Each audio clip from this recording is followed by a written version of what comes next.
Olá, tudo bem? Chacrinha da Vinisound. E hoje com o quadro Chacrinha Responde.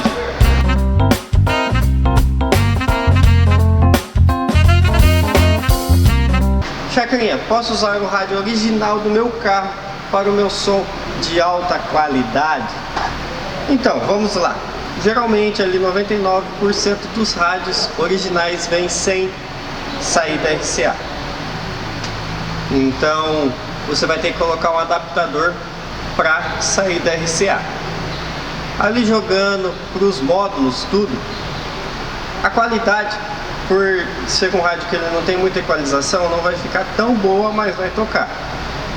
Se você quer uma qualidade um pouco melhor, você joga direto no processador e joga para os modos. Você já vai ter uma qualidade mediana ali.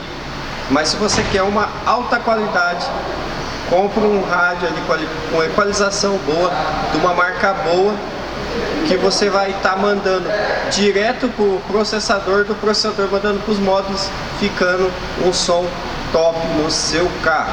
Corre na descrição, tem uns itens aí que a gente aconselha para você estar comprando. E até amanhã com Chacrinha Review. Tchau, obrigado.